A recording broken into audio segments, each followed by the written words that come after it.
J'ai connu la richesse, mais j'ai connu aussi la pauvreté. Et j'ai choisi la richesse à chaque putain de fois.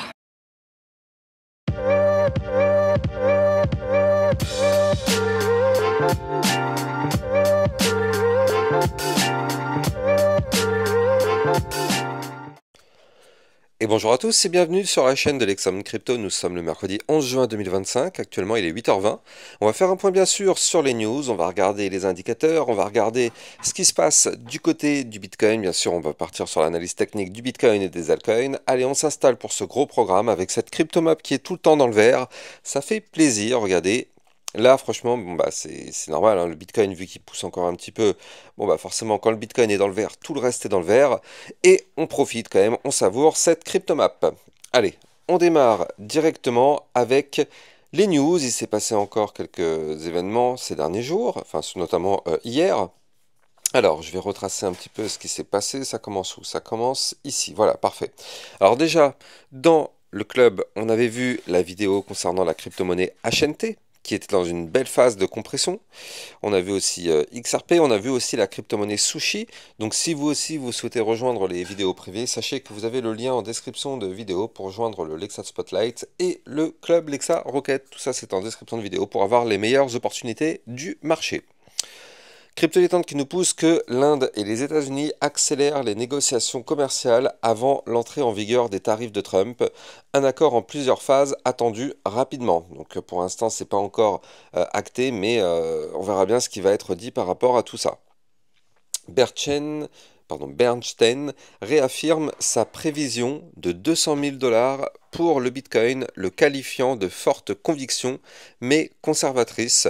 Alors, ils n'ont pas donné de date ou quoi, mais en tout cas, ce serait pour ce cycle.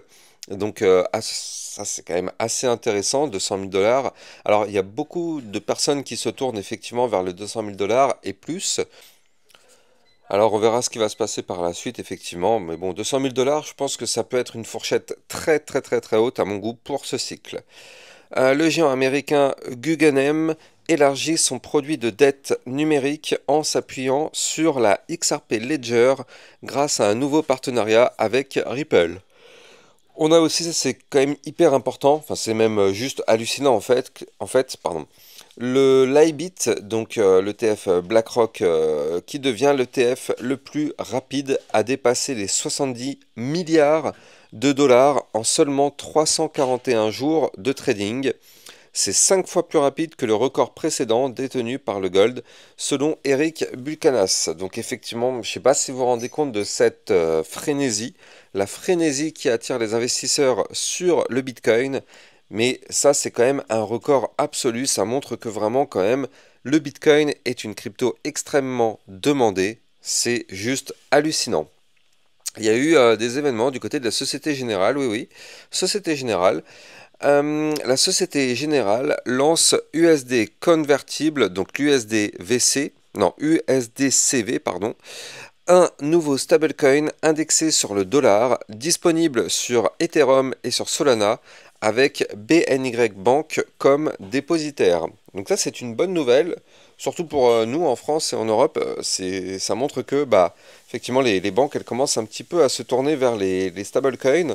Donc, de toute façon, on va pas se leurrer, hein, il va falloir y passer. Donc, je sais pas pourquoi elles attendent autant. Je sais pas d'ailleurs pourquoi il y en a encore qui font la guerre aux stablecoins. Mais dans tous les cas, vu que c'est quelque chose qui prend de plus en plus d'ampleur, au bout d'un moment, soit bah, les banques vont rater le train, soit elles vont devoir se mettre dessus. Donc bon, on verra bien en tout cas, mais c'est quand même des bonnes nouvelles tout ça. On continue dans les bonnes nouvelles. Le candidat de Trump à la CFTC, donc Brian Quittens, qualifie la blockchain de technologie qui façonne la société et appelle à des règles claires sur la crypto pour garder les USA en tête de l'innovation. Donc ça, c'est quand même une excellente nouvelle. On le sait, hein, Trump et toute sa petite clique, ils veulent absolument que les USA soient le pays leader dans l'innovation, dans la blockchain et dans effectivement les cryptos. Donc ça va encore dans ce sens-là. Bah, nous, on aime. Nous, on est dans l'écosystème crypto, donc forcément, on aime ce type de news. La société américaine Bitcoin, soutenue par Eric et Donald Trump Jr., a discrètement accumulé 215 bitcoins, soit plus de 23 millions de dollars, depuis son lancement en avril, en vue de sa fusion publique. Et donc c'est la fin du deuxième, donc hier, hein, c'était la fin du deuxième jour de négociations commerciales entre les USA et la Chine à Londres. Les discussions avancent bien a priori, mais aucun accord final n'a été trouvé pour l'instant. Mais en tout cas, c'est en bonne voie. Donc déjà, ils avaient eu un coup de téléphone, ça s'était très bien passé. Là, ils se sont vus. Bon, on verra bien ce que ça va donner sur la durée. On n'y est pas encore, mais on est peut-être sur un accord plutôt intéressant entre les deux parties. Donc voilà, ça pourrait arriver dans les prochains jours. Allez, on va démarrer la partie analyse technique. Avant ça, bien évidemment, je rappelle à tout le monde que tout ce que je vais dire n'a en aucun cas un conseil financier. C'est à vous de faire vos propres recherches. Et n'oubliez pas que le trading de crypto-monnaie comporte des risques de perte partielle ou majeure. Allez, on démarre directement avec, le Crypto Fear and Greed Index qui passe à 72. Donc hier on était à 71, aujourd'hui on passe à 72. Bon bah c'est pas une grande différence, l'indice ne veut pas se charger, mais c'est pas grave, on a le chiffre ici, c'est le plus important. C'est pas une grande différence, 61, 72, on reste toujours bien évidemment dans la cupidité, donc ça va pas bouger. Et surtout, il faut noter qu'aujourd'hui, on va avoir, à partir de 14h30, des informations importantes. Donc, on aura l'IPC Core mensuel mai, l'IPC annuel mai, l'IPC mensuel mai. Donc ça va être effectivement très intéressant à surveiller. Je rappelle, ce sont des indices concernant l'inflation. Et justement, tout ça, c'est en vue que la semaine prochaine, la Fed prenne une décision sur les taux d'intérêt. Vous le voyez, ce sera le mercredi. Ce sera mercredi 18 juin, donc effectivement il va falloir surveiller cette journée-là. Ça va être hyper palpitant de voir ce que va faire la Fed par rapport à tout ça. Est-ce qu'on aura enfin une baisse des taux? A priori non, il y avait quand même un rapport Polymarket qui disait qu'a priori 95% des gens pensent qu'il n'y aura pas de baisse en juin. Bon, écoutez, on verra bien, on va pas spéculer sur des choses qu'on ne connaît pas et qu'on ne peut pas prédire pour le moment. Allez, ah bah il est là mon graphique. Voilà, donc du coup, là on va aller regarder ce qui se passe du côté du Bitcoin, bien évidemment. Hop là, je prends mon Bitcoin qui est là. Ça c'est mon petit Bitcoin.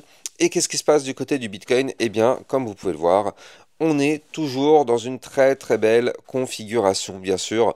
Hier soir, je vous avais fait un flash spécial pour vous expliquer que le Bitcoin était actuellement dans une phase de pullback. Donc ça, c'était tout à fait normal.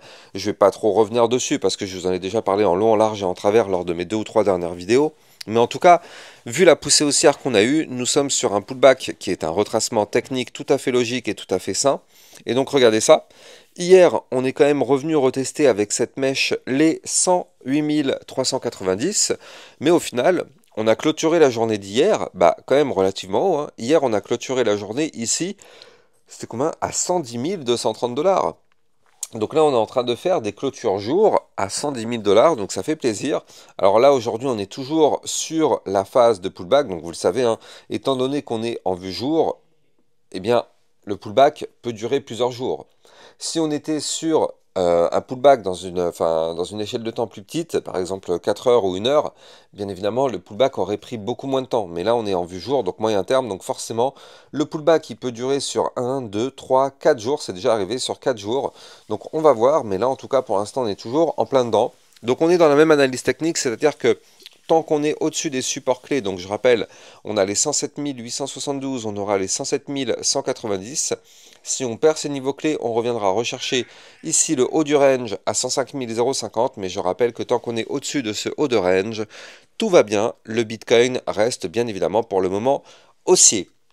Alors attention tout de même, petit warning tout de même, on a fait un point haut ici à 111 900, on est en train, si on n'arrive pas à casser ce niveau clé, attention à ne pas faire ici un point haut plus bas que le précédent.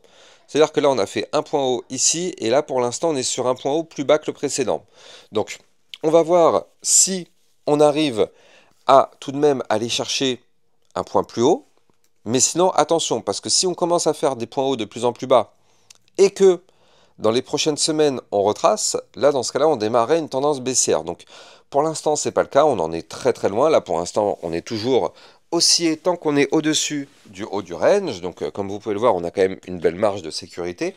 Mais tout de même, je préfère vous en parler dès maintenant parce qu'il va falloir surveiller, bien évidemment, tout ça en détail. Il va falloir surveiller à ce qu'on ne fasse pas un gigantesque double top. Pour l'instant, ce n'est pas le cas, mais tout de même, prudence. Moi, ce que je veux, c'est que là, on termine cette phase de pullback et derrière, une fois que c'est terminé, boum, on reprend de la force et on fait un point haut plus haut que les précédents. On casse la clôture la plus haute jamais faite jusqu'à présent, donc c'est-à-dire les 111 810 $. On casse ce niveau clé. On va chercher les mèches de liquidité à 111 907 $. Et pourquoi pas, on tente de breaker la ligne historique de tendance haussière long terme. Et si on arrive à péter ça, alors dans ce cas-là, effectivement, on ferait un point haut plus haut que les précédents. Et on pourrait bien sûr continuer la phase haussière. Ce qu'il faut noter, et c'est quand même assez important, c'est que depuis hier, eh bien vous le voyez, on est sur un momentum bull. Regardez, hier on a fait le cross bull. Donc là, ça y est, le cross bull est validé. Donc hier, on a eu le cross bull, et là, on est en train de démarrer, bien sûr, le momentum bull, comme vous pouvez le voir. Donc, on attend de voir la fin du pullback. On espère que le pullback ne va pas retracer trop violemment. Mais derrière, ce qui est plutôt bénéfique, c'est que, bah oui, on est en train de reprendre ce momentum bull. Donc une fois que le pullback sera terminé, il y a quand même un espoir que le Bitcoin continue sa phase haussière.